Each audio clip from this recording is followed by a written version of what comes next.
नमस्कार मु गुरु कृपा चैनल को आपन को स्वागत करुच्ची।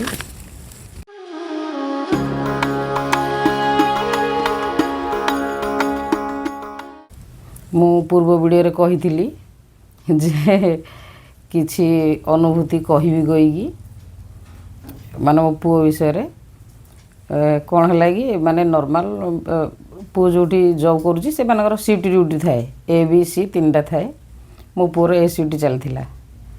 तो ए शिफ्ट चलथिला माने कौन बुधवार दिन तार सर गुरुवार ठारू से नाइट ड्यूटी करथांदा। तो ताकू कौन कले सार जन कहले जे कहले जने जनकर असुविधा अच्छी आसिकी टी तू सी शिफ्ट करदेबू मो पुओ हाँ कला।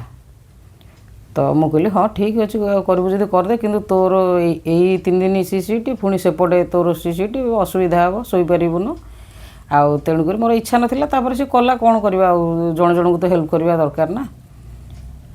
तो सी कौन है सी जहाँ को हेल्प कला सी टे माने टाइप लोक सी कौन कर सुदशा व्रत है गुरुवार दिन तो समस्ते नुआ भी करेंगे पुराणा भी करेंगे।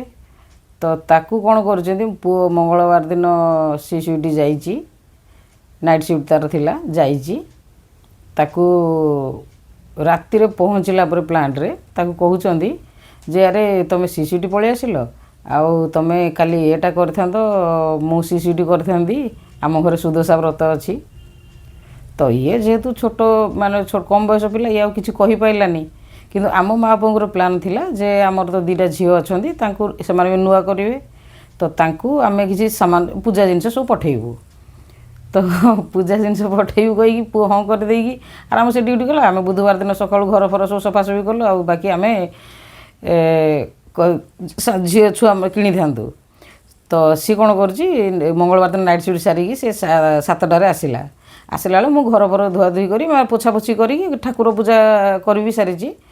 तो सी कौन करे आसिक आगे टी बसब लैपटॉप टी लगे फोन टी लगे आम से लगे तापर लेट्रे गाधेब से दिन कौन कर आसिक भूसकिनी बाथरूम रे पशि जाइए जदि बाथरूम रे पशि जाइए मुझे बुझीपारे मुझे एत जल्दी बाथरूम रे पशिला कौन पाई तापर बाहरी मुझे हड़बड़ पिंधुची मुझे कौन है ना मत फसईदे पूरापूरी मुझे कौन फसईदे ना देखुन तुम कही आज सब जिनस आने 2 भौणी घर को दिज्व आ भी प्लान भाई हाँ रात तो ड्यूटी जी एवं जा 12टा भितर सब जिनस आना पहुँचेदेवी पहुँचे सारापर आम आमर तापर मु मोर 2टा पर खाई शोबी रात उठी ड्यूटी जी आउ देखला बेलू से प्लान रे दिने 3 दिन कही सी शिफ्ट देखला बेलू 2 दिन कर पुणी ए शिफ्ट कराऊँ मुझे काली सी शिफ्ट केमी जीवी मुंड खराब है सी आउ खाई मत भी राग लगे कहीं छुआटा सी किसी कही पारनी समस्त कथार हाँ करी जी पारा सी समस्ते ड्यूटी तार चेंज कराऊँ।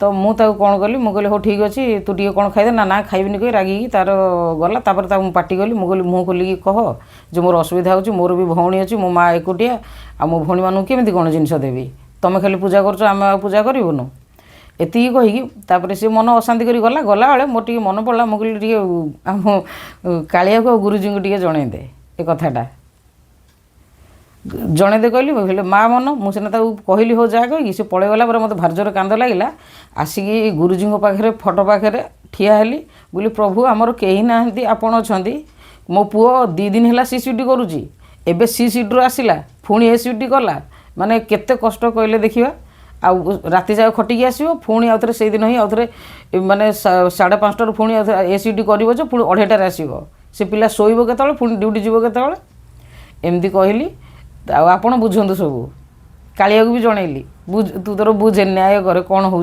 सांगे विश्वास करेनि आज्ञा एति कही पुओ जाइए ड्यूटी रे पहुँची जो लोक चेंज करदेला उपर ऑफिसर पार्टी कर तू कहीं शुभम को माने एका सांगे तार लंबा ड्यूटी हो जाऊँगी एका सांगे कहीं से अफ नहीं आता सांगे कहीं चेंज कल जदि चेंज कल तो से एका सांगे 3टा जाक नाइट शिफ्ट करता पुणी ये कहीं डाकिल एमती कहले विश्वास करना आज्ञा माने एटा गुरु कृपा ही मो गुरुदेवर ही कृपा है जगन्नाथ भी कृपा है सांगे सांगे जो लोक एति करथिला टोटाली से ड्यूटी जीवनी कहूला छुट माने कहूला आम पुओ जाई पहुँची से लोक भी तार माने से लोक भी जाई पहुँची ମାନେ ପହଞ୍ଚିକି ଆମ ପୁଅ ଯାଇକି ଆମ ପୁଅର କାମ, ପୁଅ ଅପରେଟର, ତ ପୁଅର କାମ ହେଲା ମାନେ ସିଏ ଯାଇକି ଯେଉଁ ସିଟ୍ରେ ବସେ ଇଏ ଯାଇକିରି ବସୁଛନ୍ତି। ପୁଅ ପଚାରିଲା ତମେ କେମିତି ଆସିଲ? ନା ମୋତେ ଗାଳି ଦେଇକି ଡାକିଲେ। ତ ଏଇଟା ଭାବନ୍ତୁ ଗୋଟେ ଜିନିଷ ଯେ ଏଇଟା ଗୁରୁ କୃପା ନାହିଁ ଆଉ କ'ଣ। ମାନେ ଏଇଟା ମୁଁ ଏତିକି ଖାଲି କହୁଛି, ସେତେବେଳେ ସିଚୁଏସନ୍ଟା ମୋ ମାନେ ମୁଣ୍ଡ କାମ କରୁନି। ଗୋଟେ ପିଲା ରାତି ସାରା ଡ୍ୟୁଟି କରିକିରି ଅନିଦ୍ରା ହେଇକି ଆସିଛି, ଆସିବ ଗାଧେଇବ ସାଙ୍ଗେ ସାଙ୍ଗେ ଆଉ ଥରେ ଏସିଡି ଯିବ। ମାନେ ସେଇଟା କେତେ କଷ୍ଟଦାୟକ ଜିନିଷଟା ସେଇଟା ମୁଁ ହିଁ ଜାଣିଛି। ଆଉ ତ ମାନେ ସିଏ ବି ଖାଏ ନ ଖାଇ ନ ପିଇକି ମୁଁ ଗଲା ଯେ ପୁରା 2:30 3ଟା ପର୍ଯ୍ୟନ୍ତ କିଛି ଖାଇନି, ଟିଫିନ୍ ନେଇନି ଘରୁ, ଆଉ କିଛି ବି ଖାଇନି। ତାପରେ ସିଏ ଆସିଲା ପରେ ମୁଁ କହିଲି କ'ଣ ହେଲା? ତାପରେ ହସିଦେଲା। ମୁଁ କହିଲି କ'ଣ ହେଲା ହସିଲୁ? ନା ଗୁରୁଜୀ ସବୁ ବୁଝିଦେଲେ, କାଳିଆ ମହାପ୍ରଭୁ ସବୁ ବୁଝିଲେ। ନା କ'ଣ ହେଲା? ନା ଯିଏ ମୋତେ ହଇରାଣ କରିଥିଲା ଆଜି ସେଇ ଲୋକ ମୋ ପୁଅ ଯେମିତି ଡବଲ୍ ଡ୍ୟୁଟି କରିଛି ସି କଲା, ତାପରେ ସେଇଦିନ ହିଁ କଲା। ସେଇ ଲୋକ ସେଇଦିନ ହିଁ କଲା, ତାପରେ ସାଙ୍ଗେ ସାଙ୍ଗେ ଏସିଡି କରି 3ଟାରେ ଆସିଲା ପରେ ପୁଣି ସେଇ ଲୋକ ହିଁ ଆଉଥରେ ସିସିଡି ଗଲା। ତେଣୁକରି ମୁଁ ମାନେ ଯେତେବେଳେ ଗୋଟେ ଗୁରୁ ଆଗରେ ଶିଷ୍ୟ କିମ୍ବା ମା ଆଗରେ ଛୁଆ ମନ ଦୁଃଖ କରନ୍ତି, ଦୁଃଖୀ ହୁଅନ୍ତି, ଭାଙ୍ଗି ପଡ଼ନ୍ତି ନା, ସେ ସବୁ ବୁଝନ୍ତି। ସବୁ କାଳିଆ ବି ସେମିତି। ଆମର ତ ଆଉ କେହି ନାହିଁ ଏଇ 2 ଜଣଙ୍କ ଛଡ଼ା। ଆଉ ଗୋଟେ ଛୋଟିଆ କଥା କହୁଛି ଆପଣଙ୍କୁ। ଆମେ ଆମ ଘର ପାଖ ମା ପୁଅ କଥା ହେଲୁ। ସୋମବାର ଦିନ ମାର୍କେଟ ଗଲୁ। ମାର୍କେଟରେ ଯାଇକି ଆମେ ମାନେ ଯାହା ପୂଜା ଜିନିଷ ସବୁ କିଣିଲୁ, କିଣି ଦେଇକି ପରିବା ବି କିଛି କିଣିଲୁ। ଆଉ କିଣିକି ତାପରେ ଆସୁଥିଲୁ, ମୁଁ କହିଲି ପଇଡ଼ ପିଇବା। ତ ପୁଅ କହିଲା ଯେ ହଁ ଚାଲ ପିଇବା। ତାପରେ ପଇଡ଼ ଗଲୁ ପିଇବା ପାଇଁ। ପଇଡ଼ 2ଟା ପଇଡ଼ ପିଇବା ପାଇଁ ଆମେ ବାହାରୁଛୁ ମାର୍କେଟରୁ, ମାନେ ସେ ପଇଡ଼ବାଲା ପାଖକୁ ଯିବା ବି ସେତିକି ଭିତରେ ମୋ ଆଖିରେ, ଏଇ ଆଖିଟାରେ କିଛି ଗୋଟେ ଡଷ୍ଟ ଗୋଟେ ପଡ଼ିଲା, ଯେଉଁଟାକି ଧୂଳି ନୁହଁ କି ପତ୍ର ନୁହଁ କି ପୋକ ବି ନୁହଁ। ଯେତେବେଳେ ପଡ଼ିଲା ହଠାତ୍ ମୋ ଆଖିଟାକୁ ଏମିତି ବନ୍ଦ କରିଦେଲି। ଯେତେବେଳେ ବନ୍ଦ କରିଦେଲି ତାପରେ ଭିତରେ ଗୁରୁଜୀଙ୍କୁ କହିଦେଇଛି, ବନ୍ଦ କରିଦେଲି। ମୁଁ ପୁଅକୁ ଆଉ କହୁନି, କାହିଁକିନା ସିଏ ଛାନିଆ ମାନେ କିଛି ହେବ। ତାପରେ ପଇଡ଼ ପାଖକୁ ଗଲୁ, ପିଇଲୁ। ମୁଁ ଏତେ ହଡ଼ବଡ଼ ହେଇଗଲି ଯେ ପୁଅ କହୁଛି କ'ଣ ହେଲା? ମୁଁ କହିଲି ନାଇଁ ଚାଲ ଜଲ୍ଦି ପଳେଇ ଯିବା ଘରକୁ। ନା କାହିଁକି? ମୁଁ କହିଲି ଆରେ କ'ଣ ହେଇଛି କି, ସିଏ ଆଖିରେ ଗୋଟେ ପୋକ ପଡ଼ିଗଲା। ଆଉ ମୋତେ ତ ମାନେ ପୋକ ତ ନୁହଁ, ପୋକ କି ପତ୍ର କି ଧୂଳି ନୁହଁ, କିଛି ଗୋଟେ ଟାଣ ଜିନିଷଟା କି ପଡ଼ିଲା ଭଳିଆ ଲାଗୁଛି। ଆଉ ମୋ ଆଖିଟା ଭଲ ଲାଗୁନି, ଆଉ ପଳେଇ ଯିବା। ଆଉ ମୋତେ ବି ଡର ଲାଗିଲାଣି, ଏଟା ଯଦି ନ ବାହାରିବ ତାହେଲେ ମେଡ଼ିକାଲ ଯିବ, ସେ ଦୁନିଆ ଅସୁବିଧା ହେବ। ଏଇଆ ଭାବିକି ତାପରେ ଗାଡ଼ିରେ ବସିକି କହିଲା ନହେଲେ ମେଡ଼ିସିନ ମାନେ କିଛି ନେଇଯିବେ, ଆଖି ମେଡ଼ିସିନ। ମୁଁ କହିଲି ନା ମୋ ବୋଉ ଅଛି ନା, ମୋ ଗୁରୁଜୀ ଅଛନ୍ତି, ମୋ ପ୍ରଭୁ ବୁଝିବେନି କି? ସିଏ ବୁଝିଦେବେ। ଆଜ୍ଞା ବିଶ୍ୱାସ କରିବେନି, ମୁଁ ଆପଣ ମାନେ କ'ଣ କହିବି, ମୋତେ ସତ ଆପଣମାନଙ୍କୁ ମିଛ, ସେଟା ମୋ ସାଙ୍ଗରେ ହେଇଛି। ବିଶ୍ୱାସ କରିବେନି, ସେଇଠୁ 1/2 କିଲୋମିଟର କି 1 କିଲୋମିଟର ହେବ ଆମ ଘର। ଏତିକି ଆସିବା ଭିତରେ ଆମେ କଥା ହେଇ ଆସୁଛୁ, ଘରକୁ ଆସିଲା ମାନେ ଗେଟ୍ ପାଖରେ ପହଞ୍ଚିଲା ବେଳକୁ ମୁଁ ଜାଣିନି ଯେ ମୋ ଆଖିରେ କ'ଣ ପଡ଼ିଥିଲା। ଘରେ ଆସି ମୋ ପୁଅ ପଚାରୁଛି ଆଉ ଆଖିରେ ମା କ'ଣ ପଡ଼ିଥିଲା ପରା, ଆଣିଦେବି ମେଡ଼ିସିନ? ମୁଁ କହିଲି ଆରେ ଆଖିରେ ପଡ଼ିଥିଲା ସତ କଥା ତ। ମୁଁ କହିଲି ମୋ ବୋଉ ବୁଝିବେ, ଗୁରୁଜୀ ବୁଝିବେ। ଗୁରୁଜୀଙ୍କୁ ଧରି ମୋ ବୋଉ କହୁଛି ଆଉ ମୋର ତ କେହି ନାହାନ୍ତି ନା, ସ୍ୱାମୀ ନାହାନ୍ତି, ନା ମୋ ମା ବି ନାହିଁ। ତ ତେଣୁ କରିକି ମୁଁ ଗୁରୁଜୀଙ୍କୁ ହିଁ ବେଳେବେଳେ ବୋଉ ହିଁ କହୁଛି। ଆଉ ଜାଣିଛନ୍ତି ଗୁରୁଜୀଙ୍କ ନାଁ ମୋ ବୋଉର ନାଁ ସେମ୍, ଫାର୍ଷ୍ଟ ଲେଟରଟା ମିଶୁଛି ପୁରା। ତ ଆସିକି ଦେଖିଲି ଆଖିଟା ଦଳିନି, ଫିର୍ ବି ଟିକେ ଲାଲ ହେଇଯାଇଥିଲା, କିନ୍ତୁ ଯେଉଁଟା ପଡ଼ିଥିଲା ସିଏ ନାହିଁ। ସତରେ ମୋ ଗୁରୁ ତାକୁ ବାହାର କରିଦେଇଛନ୍ତି। ଯେ ମୋ ଶିଷ୍ୟ କଷ୍ଟ ପାଇବ କି, ମୋ ମେଡ଼ିକାଲ କଥା କହିଦେଲି ନା, ମେଡ଼ିକାଲ ନାଁରେ ମୋତେ ଭାରି ଡର ଲାଗେ। ମେଡ଼ିକାଲ କଥା କହିଥିଲି ନା, ସେଥିପାଇଁ ମୋ ଗୁରୁ ତାକୁ ବାହାର କରିଦେଇଛନ୍ତି। ଆଉ ଯଦି ବୋଉ ରୂପରେ ଦେଖିବି, ସେ ତାଙ୍କ ପଣତ କାନିରେ ପୋଛିକିରି ମୋ ଆଖିରୁ ଗୁଣ୍ଡ ବାହାର କରିଦେଇଛନ୍ତି। ଗୁଣ୍ଡ ପଡ଼ିଥିଲା କି କ'ଣ ପଡ଼ିଥିଲା ମୁଁ ଜାଣିନି, କିନ୍ତୁ ଟାଣ ଟାଣ ଲାଗୁଥିଲା, ଆଉ ମୋତେ ଡର ବି ଲାଗୁଥିଲା।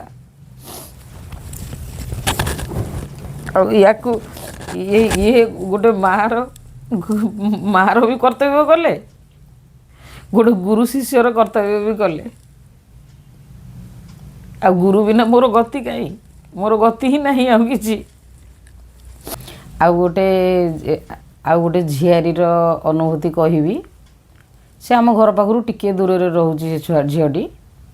ମାନେ ତାର ମାନେ ଶାଶୁ ଲୋକମାନେ ଏତେ ଭଲ ନୁହନ୍ତି କି ଖରାପ ନୁହନ୍ତି, ଆଉ କ'ଣ କହିବା, ଜାଣିଛନ୍ତି ତ ଆଜିକାଲି ଦୁନିଆର ନୀତି, ଆଉ କ'ଣ କହିବା।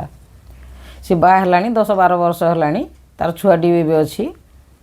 ଆଉ ସିଏ ଏଇ ବର୍ଷ ସୁଦଶା ବ୍ରତଟା ପଡ଼ିଲା, ଭଲରେ ପଡ଼ିଲା।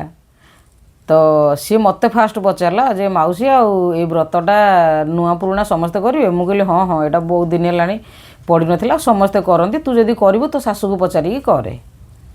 ତ ସିଏ ଇଏ କ'ଣ, ଶାଶୁମାନେ କ'ଣ, ସିଏ ପୁରା ଆସିକି 70 ବର୍ଷ ହେଲାଣି, ଆଉ ଶାଶୁମାନେ ସେମାନେ ତ ପୁରା ମାନେ ବୟସ୍କ ଲୋକମାନେ ବେଶୀ ଜାଣିଥାନ୍ତି ନା। ତ ସିଏ କ'ଣ କଲା, ଇଏ ଫୋନ୍ କରିକି ପଚାରିଲା ଯେ ମା ଆଉ ମୁଁ ଏଇ ବ୍ରତଟା କରିବି? ତ ତା ଶାଶୁ ମନା କରିଦେଲେ, କହିଲେ ନା ନା, ଏଇ ବ୍ରତଟା ତୁ କରିବୁନୁ, ବଡ଼ ଅଛି, ବଡ଼ ଅଜା, ସିଏ କରିବ ନା, ଆଉ ତୁ କରିବୁନୁ, ଆଉ ତୁ ବାହାରେ ଘର ଭଡ଼ା ନେଇକି ରହିଛୁ, କ'ଣ ତୁ କରିବୁ? ଆଉ ମାନେ ଏତେ ଦିନ ହେଲା ଯାଇନି ତାଙ୍କ ଘରକୁ, ନେଇନା ମାନେ ଯାଇନି, ଗୋଟେ କ'ଣ ପ୍ରୋବ୍ଲେମ୍ ତାଙ୍କର ଅଛି ଫ୍ୟାମିଲିରୁ, ତ ଯାଇପାରିନାହିଁ। ଆଉ ଥରେ ଯାଇଥିଲା, ଏମିତି ବୁଲିକି ପଳେଇ ଆସିଛି, ସେଥିପାଇଁ ସିଏ ତ ତା ମନଟା ଦୁଃଖ ହେଲା, ଦୁଃଖ ହେଇକି ସିଏ କାନ୍ଦ ହେଉଛି, ଆଉ ତାର ଇଚ୍ଛା ବି ଅଛି ବହୁତ କରିବା ପାଇଁ। ତ ସିଏ କରିବୁ କହିଲେ, ତାପରେ ସିଏ ତାଙ୍କ ଶାଶୁ କହିଦେଲେ ଯେ ଠିକ୍ ଅଛି, ମୁଁ ସନ୍ଧ୍ୟାବେଳେ, ଏବେ ଟାଇମ୍ ନାହିଁ, ସନ୍ଧ୍ୟାବେଳେ କଥା ହେବି ତୋ ସାଙ୍ଗରେ। ଇଏ କ'ଣ କରିଛି, ମୋତେ ଫୋନ୍ କରିକି କାନ୍ଦୁଛି। ମୋତେ ଯେତେବେଳେ ଫୋନ୍ କରି କାନ୍ଦିଲା, ମୋତେ ବହୁତ ଜୋର ହସ ଲାଗିଲା, ମୁଁ ହସିଦେଲି। ଆଉ ମୁଁ କହିଲି ତୋ ଶାଶୁ କ'ଣ କହିଲେ? ନା କହିଲେ ଯେ ଆଉ ଇଏ ନାଇଁ, ତୁ ବିଲକୁଲ କରିପାରିବୁନୁ, ବଡ଼ କରିବ, ତ ବଡ଼ ଯାହା କରିବ, ତୁ କରିପାରିବୁନୁ, ଆଉ ତୁ ଘରକୁ ଆସିଲେ କରିବୁ, ଭଡ଼ା ଘରେ କ'ଣ କରନ୍ତି? ଭଡ଼ା ଘର କ'ଣଟା? ଭଡ଼ା ଘର ଯିଏ ଯେଉଁଠି ରହିଲା ସେଇଠି। ଏବେ ଗୋଟେ ଲୋକ ଆମେ ଅଛନ୍ତି, ଗୋଟେ ଫ୍ୟାମିଲି ପୁରା ଲାଇଫ୍ ଟାଇମ୍ ଭଡ଼ା ଘରେ ରହୁଛନ୍ତି, କାରଣ ତାଙ୍କ ଚାକିରି ହିଁ ସେମିତିଆ। ତ ସେମାନେ କ'ଣ ପୂଜା ପାଠ ବନ୍ଦ କରିଦେବେ? ଯିଏ ଯେଉଁଠି ରହିଲା ସେଇଠି କରିବେ। ଠାକୁର ସବୁ ଜାଗାରେ ଠାକୁର ଶୁଣିବେ। ତ ସେ ଟୋଟାଲି ଯେତେବେଳେ ତାଙ୍କ ଶାଶୁ ମନା କରିଦେଇଛନ୍ତି, ମନା କଲା ପରେ ମୋତେ ଇଏ ଯେତେବେଳେ ମନା କରିଦେଇକି ମନା କଲେ, ତାପରେ ଇଏ ରଖିଲେ, କହିଲେ ମୁଁ ସନ୍ଧ୍ୟାରେ କଥା ହେବି। ତାପରେ ଇଏ କାନ୍ଦିକି ମୋତେ ଫୋନ୍ କଲା। ଇଏ ଯେତେବେଳେ କାନ୍ଦିକି ମୋତେ ଫୋନ୍ କଲା, ମୁଁ କହିଲି ତୋ ମନ କ'ଣ କହୁଛି? ନା ନାଇଁ, ମୋର କରିବା ପାଇଁ ଇଚ୍ଛା ହେଉଛି। ମୁଁ କହିଲି ତାହେଲେ କରେ। ନା କେମିତି କରିବି, ମୁଁ ତ ଜାଣିନି ତାଙ୍କର କ'ଣ କେମିତି ହୁଏ। ମୁଁ କହିଲି ଠିକ୍ ଅଛି, ତୁ ଆଉଥରେ ସନ୍ଧ୍ୟାରେ କହିଛନ୍ତି ତ ସନ୍ଧ୍ୟାରେ ଆଉଥରେ ପଚାରିଦେବୁ। ତାପରେ ସିଏ ଆଉଥରେ ସନ୍ଧ୍ୟାବେଳେ ଆଉଥରେ ସତରେ କଲ୍ କଲା ଯେତେବେଳେ ତାଙ୍କ ମୁଡ୍ କ'ଣ ଅଫ୍ ଥିଲା, କହିଲେ ସୁଦଶା ବ୍ରତ କ'ଣ ଏମିତି ହୁଏ? ମୁଁ ତ ଜାଣିନି, ଆଜ୍ଞା ଆପଣମାନେ କହିବେ। ଆଉ ଏମିତି ହୁଏ? ତାକୁ ତୁଳସୀ ଗଛ ପାଖକୁ ନେବେ, ଚଉରା ପାଖକୁ ନେବେ, ତୁଳସୀ ଗଛ ପାଖରେ ରଖିବେ, ବ୍ରତ ବ୍ରାହ୍ମଣ ଆସିବ, ସେଇଠି ତୁଳସୀ ଗଛ ପାଖରେ ବ୍ରତ ପୂଜା ହେବ, ତୁଳସୀ ଗଛକୁ ଛୁଆଇବେ, ଆଉ ଛୁଆଇକି ହାତରେ ବାନ୍ଧିବେ। ଆଉ ସେଇଟା କ'ଣ ଲକ୍ଷ୍ମୀ ପୂଜା? ଏଇଟା ତୁଳସୀ ଗଛ ପାଖରେ ହୁଏ ନା। ଆଉ ଏମିତି କହିଲେ ଆଉ ମୁଁ ଆଉ ଟିକେ ନହେଲେ ତ ରାତିରେ ଆଉଥରେ ଫୋନ୍ କରୁଛି ହେଲା। ସେ ରାତିରେ ଫୋନ୍ କଲେ, ପୁରା ସେ ରାଗିବା ମୁଡ଼୍ରେ ଆସିଲେଣି। ତ ଇଏ ଡରିଗଲା, କହିଲା ହଉ ଠିକ୍ ଅଛି କହିକି ମୋତେ ପୁଣି ଫୋନ୍ କଲା। ମୁଁ କହିଲି କ'ଣ କହିଲେ ମୋତେ କହୁଛନ୍ତି ଯେ ଏଇଟା କ'ଣ ସୁଦଶା ବ୍ରତ କି? ଏଇଟା ତୁଳସୀ ଗଛ ପାଖରେ ହେବ, ଆଉ ତାକୁ ମାନେ ବ୍ରାହ୍ମଣ ଆସିବେ, ସଂକଳ୍ପ କରିବେ, ପୂଜା ହେବ, ତୁଳସୀ ଗଛକୁ ଛୁଆଁ ହେବ, ତାପରେ ବ୍ରତ ପିନ୍ଧିବ, ଏଇଟା କ'ଣ ଲକ୍ଷ୍ମୀ ପୂଜା? ତ ମୁଁ ପଚାରିଲି ତାକୁ, ଏଇଟା ତାହେଲେ କି ପୂଜା? ଲକ୍ଷ୍ମୀ ପୂଜା ନାହିଁ କି ପୂଜା? ନା କିଏ ଜାଣି, ସେମାନେ ଏମିତି ତ କହିଲେ। ମୁଁ ଆଉ ମୋତେ ଡର ଲାଗିଲାଣି କହି ତ କାନ୍ଦିଲା ସେ ଝିଅଟି, ଆଉ ବହୁତ ଜୋରେ କାନ୍ଦିଲା। ମୋର କରିବାକୁ ଇଚ୍ଛା ହେଉଛି, ଆଉ ସେ ଫୋନ୍ କରିବେ ଏବେ, ତାଙ୍କର ମାନେ ଗାଳି ଫାଳି ଦେବେ, ଆଉ ଇଏ ଡରୁଛି ବହୁତ। ତ ମୁଁ କହିଲି ଗୋଟେ କାମ କର, ଯଦି ଏତେ ସବୁ ଇଚ୍ଛା ଅଛି, ତୋର ଇଚ୍ଛା ଅଛି କରିବା ପାଇଁ? ନା ହଁ। ମୁଁ କହିଲି ଯଦି ଇଚ୍ଛା ଅଛି, ତୁ ଗୋଟେ କାମ କରେ, ମୋ ଗୁରୁଜୀଙ୍କୁ ଡାକେ। ମୋ ଗୁରୁଜୀ ସବୁ ମାନେ ପ୍ରୋବ୍ଲେମର ସଲ୍ୟୁସନ୍, ମୋ ଗୁରୁଜୀ ସବୁଥିରୁ ବାହାର କରିକି ନେଇ ପଳେଇ ଆସିବେ। ସେ ରାସ୍ତା ବି ଦେଖେଇବେ, ବାଟ ସିଏ କଢ଼େଇବେ, ହାତ ଧରି ଟାଣିକି ସିଏ ତୋତେ କାଟିଦେବେ। ତୁ ଗୋଟେ କାମ କର, ଗୁରୁଜୀଙ୍କୁ ଡାକେ। ତୁ କଥା ହେବାକୁ ଚାହୁଁଛୁ? ନା ନାଇଁ, ମୁଁ ଏବେ କଥା ହେବିନି, ମୁଁ ପୁରା ନହେଲେ ମାନେ କନ୍ଦେଇ ଦେବେ, ପୁରା ଝଗଡ଼ା କରିଦେବେ। ମୁଁ କହିଲି ହଉ ଠିକ୍ ଅଛି, ଗୁରୁଜୀକି ଡାକେ। ବିଶ୍ୱାସ କରିବେନି ଆଜ୍ଞା, ରାତି 11ଟା ପର୍ଯ୍ୟନ୍ତ ସିଏ ଅନେଇକିରି ଅପେକ୍ଷା କରି ରହିଛି। ତାଙ୍କ ଗୁରୁଜୀକି ଇଏ ଡାକିଛି, ଆଉ କାନ୍ଦିଛି, ତାଙ୍କୁ ଜଣେଇଛି ବି। ସିଏ ଟୋଟାଲି ତାଙ୍କର ଆଉ କଲ୍ ଫଲ୍ ଆସିଲାନି, ତାପରେ ମୋତେ 10:30 11ଟା ପାଖାପାଖି, 10:30 11ଟା 10:45 11ଟା ପାଖାପାଖିରେ ମୋତେ ଫୋନ୍ କଲା ଆଉ ମାଉସୀ, ଆଉ ସେମାନେ ନା କେହି ଫୋନ୍ କରିନାହାନ୍ତି। ଆଉ ମୁଁ କହିଲି ଦେଖିଲୁ, ଏ ଗୁରୁଜୀଙ୍କର ତୋ ମନଟାକୁ ବୁଝିଦେଲେ, ତୁମ ଘର ଲୋକଟାକୁ ମନ ବୁଝିଦେଲେ। ଆଉ ଜାଣିଲେ ଯେ ଛୁଆଟା କରିବା ପାଇଁ ଛଟପଟ ହେଉଛି, 10-12 ବର୍ଷ ବାହାଘର ହେଇଗଲାଣି, ଆଉ ସେମାନେ ମୋ 70 ବର୍ଷର ବୟସ୍କା ଗୋଟେ ଲେଡ଼ିଜ୍ ଯଦି ଜାଣିପାରୁନାହାନ୍ତି, କହୁଛନ୍ତି ଏ ପୂଜାଟା କେମିତି ହୁଏ, ମୋତେ ଆସେନି, ମୋ ମନ ପଡ଼ୁନି। ତ तुलसी पुणी से पुणी तुलसी गछ पाखे रोचे आ कौन कहबी आज्ञा